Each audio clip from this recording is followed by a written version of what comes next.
welcome to Leadership Series. Well, first of all, thank you for the wonderful invitation to join you, and to everyone for coming in early. And Faith, you get the job. You're definitely doing all my PR from now on. That was a wonderful intro. Thank you.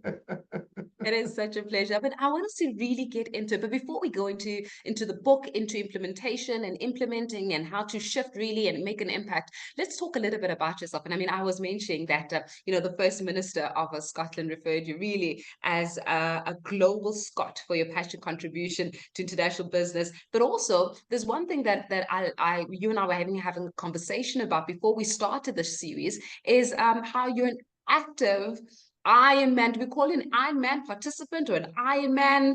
At this point, I think that you're an Ironman veteran. I mean, having done it about 15 times or so. Yeah, but that's not a just talk to us a little bit about your background. I'm getting old. Let's just go into the It's background a little bit. Passions. Sorry, yes, say again. I'm just saying, let's just talk a little bit about the background, who Robin is, and I mean, clearly your passions and some of the stuff that you do and the activities that you do, of course, outside of business and the strategy and the implementation front. So one of the questions I get asked the most is with the different companies I run and the publishing of books and case studies and how do you find time to do such things as the Ironman and marathons? And I'm like, well, it's the opposite. How can you not do it? For me, I just finished yesterday a new Harvard Singapore Management University case study. We just did the final bit. And then the first thing I wanted to do as soon as it was finished was go for a nice long run, because it's when you exercise, that's when you clear your mind, you reset yourself. So it's not a question of how do you find the time. To me, it's a question of why wouldn't you do it? So very much, I love doing. Probably love might be a bit strong, but I enjoy my Ironman, which I just did again in Vietnam a couple of months ago. And then coming up at the end of every year in Singapore, we have the Singapore Marathon.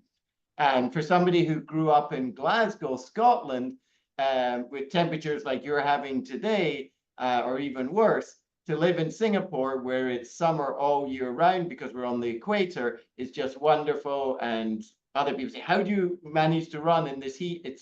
I've been living here 30 years. So this is my new norm. This is what I'm used to now. Sure. It is absolutely beautiful. And I mean, I've never visited Singapore as yet, but I think that it's one of those places that you just absolutely get engulfed in. And Robin, when you're speaking here about how can you not, and being able to add activity into your life and being able to be a diverse individual, a lot of times when it comes to the way that organizations are run, we very much focus on the theoretical approach to business, and we're trying to just get on with it, so as it were.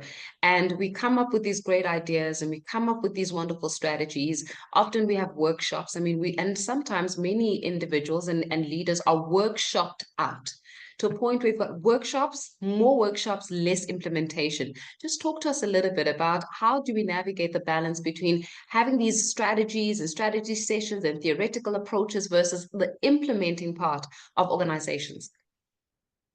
Faye, that you put it very well, a very good link from the personal. The challenge is today, there's a couple of critical ones. The first one is that your implementation or transformation, and the two words are execution, are all synonymous. They cannot fail today because we're all under so much pressure to deliver, get it done faster, quicker, and better. And yet they are. And strategy is failing predominantly not because of it's a bad strategy, which sometimes it is, but it fails more often because of bad implementation. Now just pause and think about that for a second, because where do leaders spend most of their time? On the crafting of the strategy or on its implementation? And what we've seen across the world, and I was working with one of the telecoms in South Africa earlier this year, and last year in Ethiopia and other parts of Africa, as well as across the world, is that leaders know what to do, but knowing what to do and doing it are two different things. So where I focus in helping them, and absolutely where you're spot on, we go to workshop after workshop, but then what? And the focus is what needs to happen. And that's where I come in helping them translate the what we're going to do into the how to. Robin, can we perhaps diagnose as to why is it that we spend so much time on strategy and not so much time on implementation? Is it fear-based, or is it a case of not knowing where to start and uncertainty, so as it were? It's a couple of factors. So the first one is strategy is the more attractive side of the equation. Everyone loves being part of a strategy team, and it's you feel good, it's an ego, and it's always the top thinkers. So to be part of that, implementation has a little bit of a bad rap. It's seen more as the tougher work, the tougher job. Ironically, though, what do customers notice? Customers don't notice your strategy, they notice the implementation. And that's why I'm so passionate and very fortunate to, as you said in the intro, to live and breathe my passion, which is, I help organizations deliver, and you start to see the performance, the change, and the results. So one is this mindset about where we need to focus. The other one is, if you think strategy is really the top of the pyramid, implementation is the whole organization. Everyone is involved. So it's easier to get a few top leaders, thinkers, and external consultant together, craft your strategy. But when you go to implementation, it takes that extra energy, passion, tenacity. And that is where a lot of people start to struggle. It's similar to how we introduced with the discipline of doing a marathon or an Ironman. You've got to have that staying power that many leaders get distracted along the way, which then the implementation loses its focus and its momentum. I wanted to just zero in a little bit on what you said around discipline, and maybe just hone in a little bit on discipline. I mean, when you look at, I mean, you've spoken to numerous thousands of leaders really across the world. When you're talking about, how to implement effectively, a lot of it starts with discipline. But do we as leaders have a disciplined mindset? Do we operate from a space of having the discipline and being disciplined enough to implement what we strategized on? How are we faring on the discipline front of things? Pretty badly is the short answer. So let me explain. Even as individuals, we don't have the discipline. So thank you for picking that up, because the new book, Implement, Doing It Right in a Digital World, doing it right is the discipline component. So in Implement, which as you kindly introduced, I'm launching only tomorrow, is that even as individuals, we don't have that discipline. Couple of examples. How many doctors smoke? Now, you go and visit your GP, your local general practitioner. One of the first questions they ask you if you're meeting for the first time is, do you smoke? Why? Because we know that it's not good for your health. And yet, the medical research tells us 18% of doctors smoke. Once again, knowing what to do and doing it, which is the opening quote of the book, is two different things. Another example, and this one is scary, after having potential life-saving heart surgery, 90% of people within 2 years go back to their same way of living, eating, and lack of exercise. So the challenge is for leaders that they know what they're supposed to do, but what's missing is, first of all, we've never really put the spotlight fully on implementation, which is my aim with the new book. Secondly, they've never been given the tools, the structure, and the framework so that they can do it. There are plenty of tools to craft strategy, very few to implement it. But then how then do we start with crafting the implementation aspect of strategy? Because, it's I often say that it's because ultimately implementation is putting your money where your mouth is. and being able to drive to what exactly you were thinking about. And that is difficult, especially if you don't have those tools, if you don't know where to start. And sometimes you can go into something we call analysis paralysis. So Yeah. you diagnose the problem, you analyze the problem, you ventilate over it over a period of time, and eventually you just feel as though you're paralyzed in being able to implement. How then do we start developing those tools, and what kind of tools can we and insights can we actually dig into that allow us to start implementing, especially what a lot of us have strategized on in our organizations? So it's interesting you use that term analysis by paralysis, because I also mention in the book, and not in that language, so I'll just explain. It's not so much with the strategy that they overanalyze through paralysis. Most organizations are good at coming up with the strategy. Now, whether it's right or wrong, how do you know? We don't know if a strategy is good or bad until we implement it. So first of all, the freezing of the mind, the brain fog, or analysis by paralysis, as you refer to it, happens a little bit later on. So one of the biggest challenges is that you've just prepared your strategy. You do a town hall meeting, you've got the music playing, the emails have gone out, everyone's getting excited, you've sent out your WhatsApp messages, and then people go, okay, so what? So for example, Harvard research has told us that 8 out of 10 people who attend a town hall meeting don't understand what it was about and don't change any of their actions. Strategy is about making the right choices. You choose which market you're going to compete in, how you're going to differentiate from your competition, what's the value for your customers. So what is implementation? Implementation is taking the right actions. And if I can just take a second to expand on that, taking is the discipline we were talking about. That's where the discipline kicks in. Taking, doing what you're supposed to do, so doing it right in a digital world, and then the right actions are telling employees what they need to do differently, but not telling them the exact actions, but guiding them and coaching them along the way.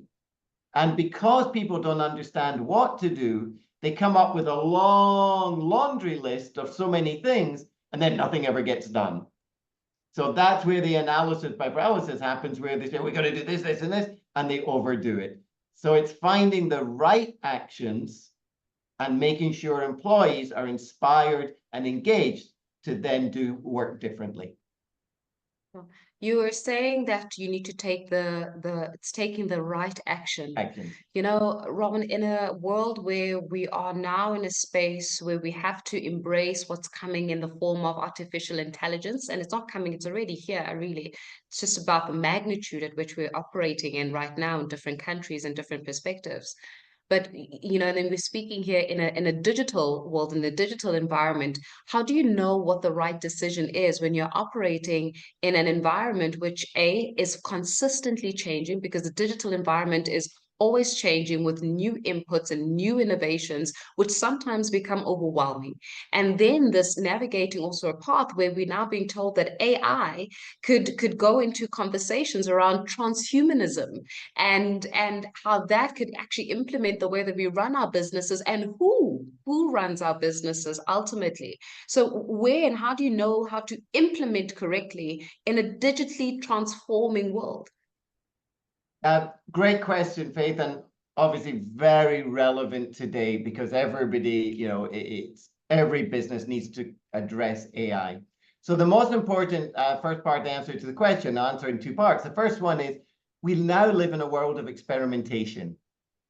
So it's not about getting it right. It's no longer about building the best or fastest mousetrap in the market. It's about experimenting. But what are you experimenting on? You're experimenting about what adds the greatest value or enhances your customer experience. And then it's about building, at the same time, simultaneously, a culture of psychological safety within the organization. And all of these things we're sharing today, I talk about in the book. So it's making sure your employees feel confident that if they experiment and fail, it's not the old leadership mindset of punishment.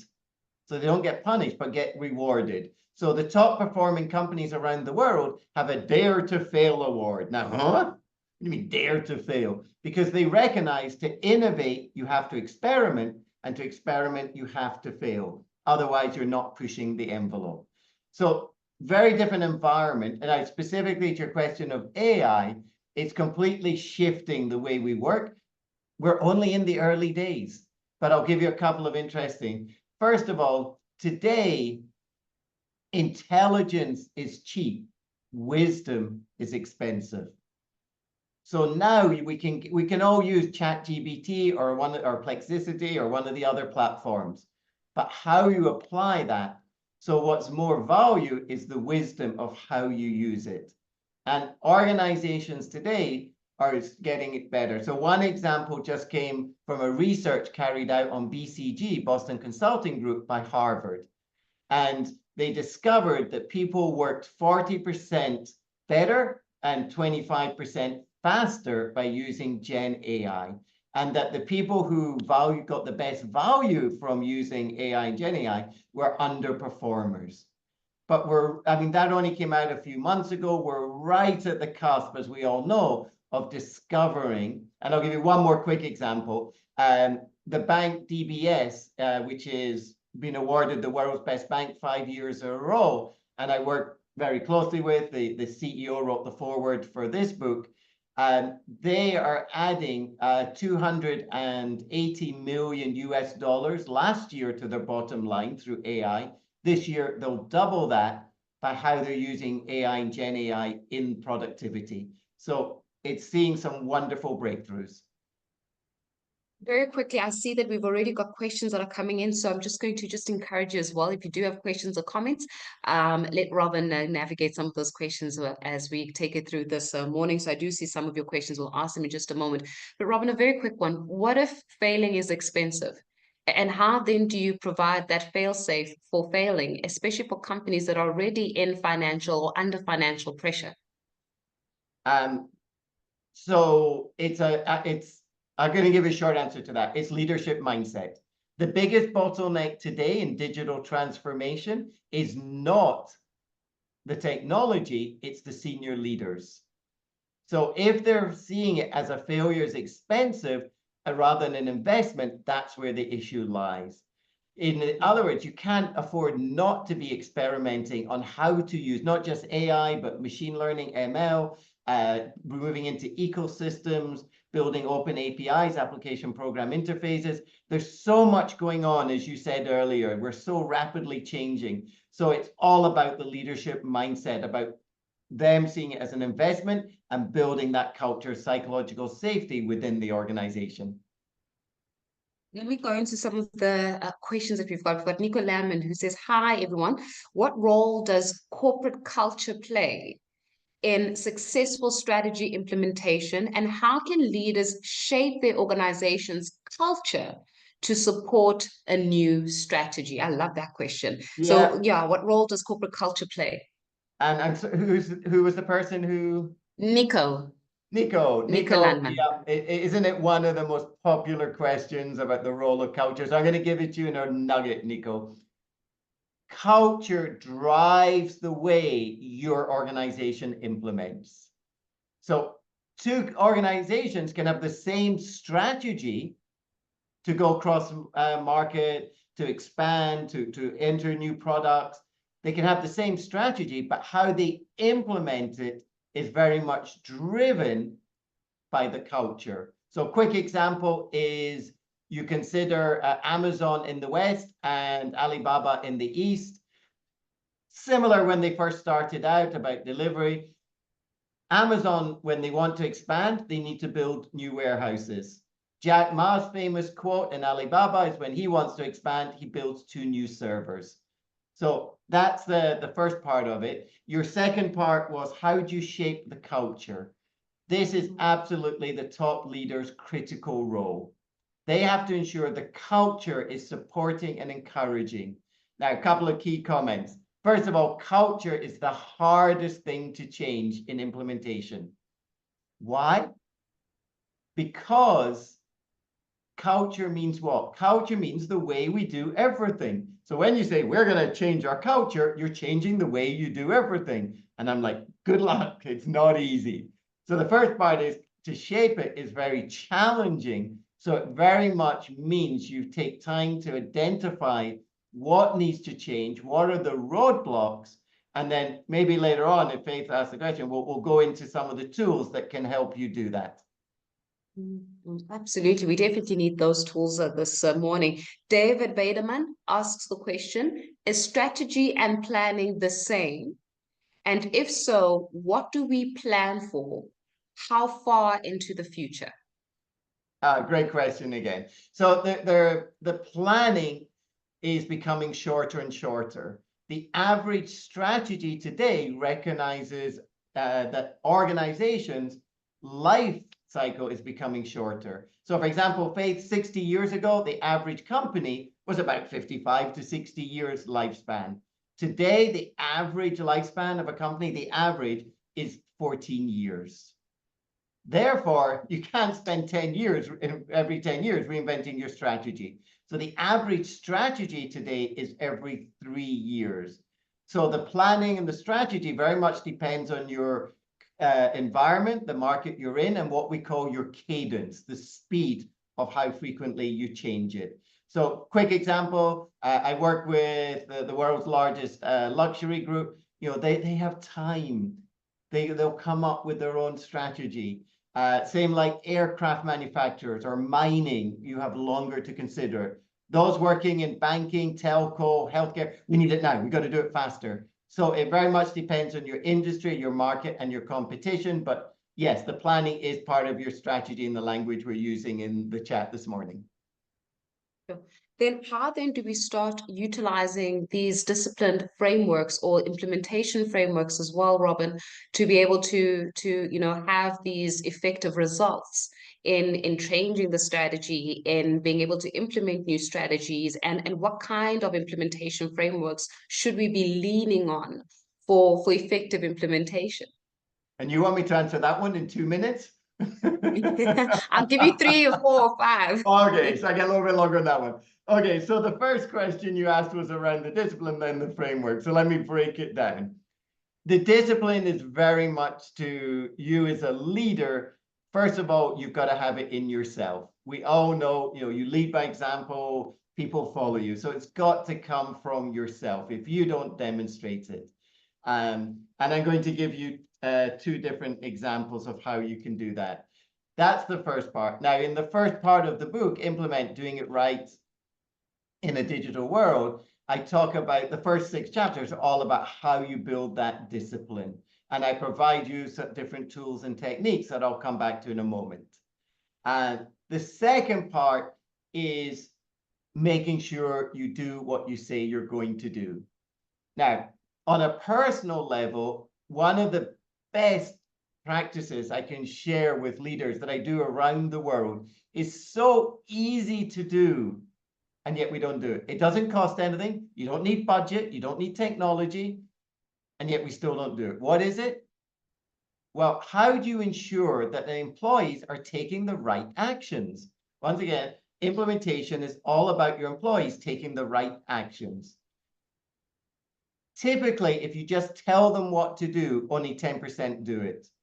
If you tell them you're going to set a time and a plan on how to do it, only about 50% get it done. But this one technique drives it up to almost 95% success. And it's so easy to do.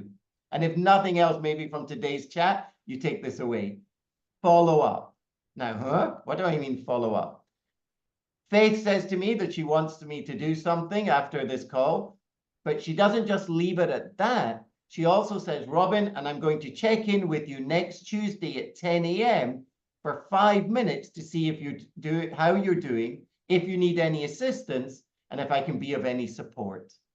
Now, when she tells me she's going to follow up with me, I immediately know, wow, it's important to her, my boss, so I get it done. Also, I have a specific deadline to make it happen. So that's one of the most powerful, Faith, in terms of for individuals following up. And the second part of your question, I'm going to keep short. In the book, I introduce 3 or 4 key frameworks to help people do that. So the problem is there's a plethora of tools to craft strategy, but very few to implement it. So in the book, I provide you something called the Implementation Compass, which makes up part 2 of the book. And it highlights the 8 areas for excellence in execution. And it explains, each chapter tells you the unusual practices, how to adopt it, what to avoid, and as well as stories, examples, use cases. So it's there to guide people through. The compass tells you that. And then the other tool I'll just quickly mention is the ticking clock model in the first part of the book, which explains to organizations how to craft their the 3 strategic areas to craft what I call your digital ambition. So what does digital mean to your customers? How are you going to achieve it internally? And then the outer part of the ticking clock model is the 11 operational steps. And this is much of the work that I've been doing with Julia in helping leaders understand what it means to go from traditional to digital. And this is part of it. So the ticking clock shows you the 3 strategic stages and 11 operational steps. So we provide you those missing critical frameworks to help you implement in your company. How did I do? Questions, 3 Robin. minutes? Did I? Phew. I think you're doing fantastic, given the time that we have. Let me see if I can it took me navigate some 5 years to write the book, and you're giving me 45 minutes to get all the key messages over. I'm definitely a master in that one. I've got another question saying, I'm a teacher. How do we implement in a school environment, and how do we get school management to buy into this? This is a question from Mpumi. Ironically, that's very topical for me because I just met with the Ministry of Education here in Singapore. So I'm not, I don't work with schools. I do teach at the universities, with Stella Bosch, we've been collaborating. So, but in schools, there is a new thing coming out that we're starting to use, not just in schools, but in universities and workshops as well. So maybe let me answer it that way. There's a new technique called digital nudges. And nudges, many people will be familiar with, if not the language. Maybe you have a Fitbit or you use an Apple Watch or something similar to that. And it will tell you you've not had enough sleep, or you need to walk 10,000 steps, you haven't achieved your target. But those are information-based. Those don't drive behavior change. We know that from the neuroscience research. And once again, this is also in the book. So digital nudges are fueled by AI, and they use neural modeling called reinforcement learning. And what we do is, for the students, you can now nudge them, which gives them a recommendation, a very short, powerful message that they can get on their email or their app that only takes a few seconds to read, but can dramatically shift their learning capability. And in business, increase productivity by up to 30%. So what happens is you get a nudge that resonates with your personality. And within the algorithm, we build it in so that the AI learns and adjusts so that it becomes hyper-personalized, where what we call N equals 1. And that allows us to so Faith has her way of working, I have my way of working. If you get a nudge that's not relevant to your style, you ignore it. But this allows us to make sure. So in the schools, we're just starting to see this being used with students to help and remind them what they need to do. But it doesn't tell you, it gives you a choice, a nudge that resonates with you, that is fueled by AI and reinforcement learning. I like the digital nudges. I've got another one from Colin saying, given that so much of our habits and thinking is unconscious, what are the emerging methods that leaders need to adapt to overcome limitations of fixed mindsets? You said this is from Colin, yes? This is from Colin, yeah. Colin, in 2019, I run 3 different companies, and one of my companies, the Digital Leadership Specialist, my business partner and I, we interviewed almost 2,000 leaders around the world, predominantly North America, Europe, and Asia. And we identified the top 3 reasons why digital transformation fails. And the first 2 are because they don't treat it as a whole business model transformation, because of the challenge of changing culture, which we've talked about earlier. And the third one is, you're spot on, Colin, it's fixed mindset. It's the leadership unreluctant to let go. The problem we have today is it takes leaders 20, 30 years to get to the C-suite in many companies traditionally. Then along comes digital transformation that says, okay, let's work differently.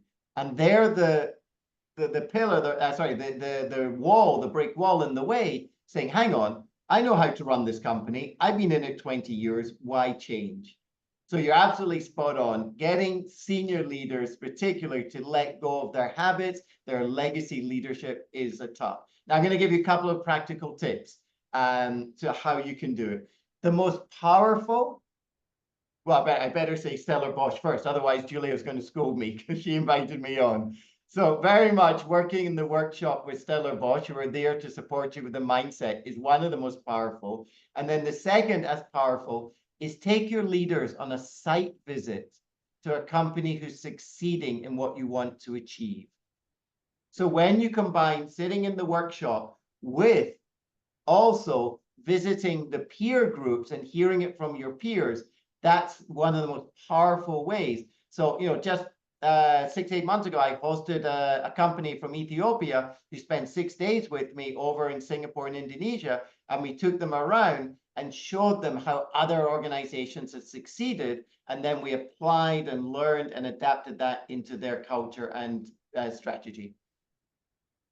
Faith, can I jump in before you do? Sure. There was a question that I'm just going to answer very quickly. Somebody asked about the difference between project management and implementation. Do you mind if I just quickly answer that? Yeah, let's go into that one as well. So project management, my business partner, my other company, he was chairman of the Project Management Institute, and we started a new company, the Strategy Implementation Institute, together. So, we're very clear on the difference. Project management, as is change management, is a subset of implementation. Now, what does that mean? When you're transforming your organization, it's about having multiple projects. Implementation is about how you're going to drive that whole transformation of the company. So in a nutshell, change management and project management are a subset of implementation. So that was just a quick kill, Faith, I wanted to get in. I like that, and we seem to have missed that question. Thanks for catching it on also, Robin. From Robert, what are the key skills and competencies required to implement strategy? Key skills and competencies required to implement strategy. Can I just say, read the book? I don't know how to answer. That's a lovely answer. So I'll give you the four things, Robert. So the first one is, and we've talked about it, is you got to have discipline, but along with the discipline, you need passion and tenacity. So the first part is discipline, tenacity, and passion. The discipline to do what you're supposed to do. The tenacity, because it's not easy. 2 out of 3 fail. Only 1 in 8 deliver long-term value. Okay. And the passion, because it's not just about the upfront, the hoorah of the strategy, but the long-term, rolling up your sleeves, keeping to go. So that's the first part, discipline, passion, tenacity. The second part is what I'll reinforce again, is that strategy is about the right choices. Implementation is about the right actions. So it's helping your employees understand, what should I be doing different? How do you support them? How do you coach them? How do you guide them? So it's making sure, because far too often we roll out this exciting new strategy and nobody knows what to do different. And by default, strategy is doing things differently. So we got to help our employees, not tell them what to do. When you give people a choice, they are 5 times more likely to take the right actions. Now think about that. You tell someone to do it, they probably won't do it unless you're threatening them and demanding. But when you give them a choice, they do it from themselves, and they are 5 times more likely to do it. Yeah, Robin, very quickly, and I know I see some of the questions that we're going to go into before we wrap up the conversation, but especially when we're looking at post-pandemic recovery, which many businesses are still under this post-pandemic recovery model, and trying to navigate a world that has changed, the way that business is being done has changed. Profit margins have significantly changed, especially in many of the sectors of industry that have been significantly impacted by COVID-19. Now, when we're talking here about implementing, I can imagine a lot of entrepreneurs, business leaders, and the like are feeling fatigued that they're in a space of survival. So the as much as they can have energy to enforce and to coach and to be there in driving organizational change and culture, a lot of leaders are feeling very fatigued at the moment because all they've been doing for the past 4 or 5 years is surviving, just keeping the lights on. And now we're bringing upon digital transformation. Our digital transformation is going to impact the way that we do business and how we leverage on it. How do we stop the leader from drowning or from feeling so fatigued that they give up? So the short answer is you can't. You don't. Mm. Uh, Today, well, let me go back a step also. So, I've had fortunate to work with some of the hospitals and pharmaceuticals. So all those from that industry, we owe you an enormous thank you for your commitment and time. So that's first. Secondly, we live in a world now where change fatigue is no longer something, it just become part of the way we do. And this goes back to having the passion in the work that you're doing. You have to love it. And digital transformation is drawing a line in the sand and is wonderful news for so many traditional companies because we can leapfrog and become world class. Like my previous book, World's Best Bank on DBS, explained how a small bank in Singapore became the world's best. But there's also the threat that you're going to be disrupted by two people in jeans and t-shirts working in their garage. So the pace is much faster. And I gave earlier the example of how businesses, that their average life is now down to just 14 years. So we do have to work faster. But to do that, it's not a question of how to become over change fatigue. It's making sure you love what you're doing and you see it as an opportunity. So it's all about the framing from your own perspective. And we live in a world right now with so much exciting new initiative. We're rewriting the book on how you do business. And if that's not exciting you, then yes, you'll start to feel fatigue from it. But what Stella Bosch and myself, what we aim to do is to get you excited about the opportunity so that you display that discipline, passion, and tenacity and take the right actions. Okay, we've got another question from Sibangani saying, what are your experiences with leaders who use strategy to get rid of certain people in organizations, and what can be done to deal with such, as it's one of the reasons causing resistance? Leaders who use strategy to get rid of certain people in organizations. That's a good question. Yeah, and especially I speak at so many digital conferences, and one of the most common question I get asked is, am I going to lose my job? So this is a big fear among employees. So I missed the person who brought that one up, Faith. Did you get the name? It's Sibangani. Sabangai. But so you're spot on. If management are changing the strategy to drive people out, it's a toxic culture, and you're probably going to fail. There's a high probability you'll fail. There's a rubric that I recommend. People are sacred, jobs are not. People are sacred, jobs are not. So you brought people on board. Now, in any transformation, you will lose a percentage of the people. But there's one thing about pushing them out the door as other people saying, it's okay, this is not for me. And if you're lucky, they join your favorite competitor because they're going to slow them down instead of you. But when you have a strategy to push people out the door, it creates a toxic culture. So have the rubric, people are sacred, jobs are not. Reskill, re-employ, and re-engage your people so that they're motivated and inspired. So they start to learn how to do data analytics, data translation, build algorithms. They learn Python, HTML. They learn how to run a hackathon or be part of a design thinking team. Wow, so wonderful opportunities. So use it using the rubric I just stated. Sure. Getting rid of the fear. I see that we've got about a minute left before we have to bring the You were session right, to a Faith. It close. went really quick. You do wonderful It really questions. does go Thank by you. exceedingly And I'm quickly. sorry to those Robin, we didn't manage to get to. I Well, mean, there was one I'm question we hoping this better is a answer before. One other person said, "Where do I get the book?" And we haven't actually mentioned that. So the book is out on various platforms, all the usual suspects, or you can go, if you go to your usual, whether you use Amazon, or you can go to implementbook.com. All one word, implementbook.com, which is our landing page if you'd like a signed copy and just order it from there. So let me squeeze that one in because that was one of the other questions. Sorry, Faith.